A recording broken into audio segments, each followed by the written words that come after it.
জি বাংলা চিরদিনই তুমি যে আমার ধারাবাহিককে নিয়ে বিতর্ক অব্যাহত। মোটামুটি এই মুহূর্তে পরিষ্কার এই ধারাবাহিক ছাড়ছেন অভিনেতা জিতু কামাল। তার পরিবর্তে নতুন আর্য কে হবে? সবচেয়ে চর্চা হচ্ছে এই মুহূর্তে অভিনেতা রণজয় বিষ্ণুকে নিয়ে। শোনা যাচ্ছিল যে জিতুর পরে নাকি অভিনেতা রণজয় বিষ্ণুকেই দেখা যাবে আর্য সিংহ রায়ের চরিত্রে। তবে যখন এরকম একটা জল্পনা ক্রমশই চলছে, তখন তখন স্পষ্টতই সংবাদ মাধ্যমে অভিনেতা রণজয় বিষ্ণু এই নিয়ে মুখ খুলেছেন। তিনি জানিয়ে দিয়েছেন স্পষ্টতই যে না, আর্য সিংহ রায়ের চরিত্রে তাকে দেখা যাবে না, তিনি এই চরিত্রটি করছেন না। ফলত এবার যে অভিনেতার নাম শোনা যাচ্ছে, আলোচনায় উঠে আসছে স্টার জলসার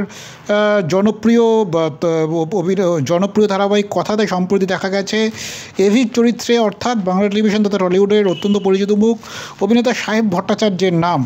তিনি নাকি আর্য সিংহ রায়ের চরিত্রে নতুন করে যাত্রা শুরু করবেন।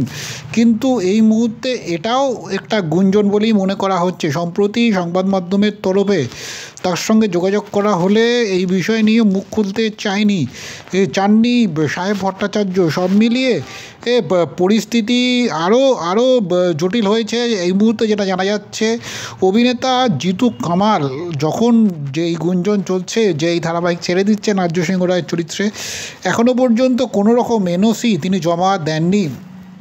ফলত কোনো শিল্পী মাঝপথে ধারাবাহিক ছাড়লে তা এনওসি তাকে জমা দিতেই হয়।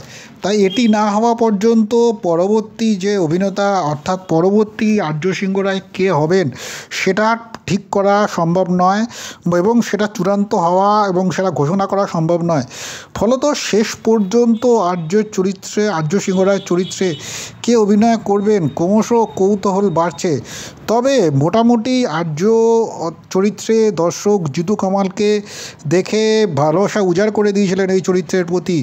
অনেক দর্শক তথা জিতুর অনুরাগীরা স্পষ্টতই ঘোষণা করে দিয়েছেন সামাজিক মাধ্যমে এবং বিভিন্ন প্ল্যাটফর্মে যে তারা জিতু কামাল না থাকলে এই ধারাবাহিক দেখবেন না। ফলত চিরদিনই তুমি যে আমার বয়কট করবেন। এখন দেখার আর্য সিংহ রায়ের চরিত্রে শেষমেশ জিতুর পরিবর্তে কাকে দেখা যায়, নাকি কোনো রকম নাটকীয় পট পরিবর্তন হয়, আবার জিতু কামালই এই ধারাবাহিকে থেকে যান। এখনও পর্যন্ত যতক্ষণ না তিনি এনওসি জমা দিচ্ছেন, এ বিষয়ে কোনো কিছুই স্পষ্ট করে বলা যাচ্ছে না।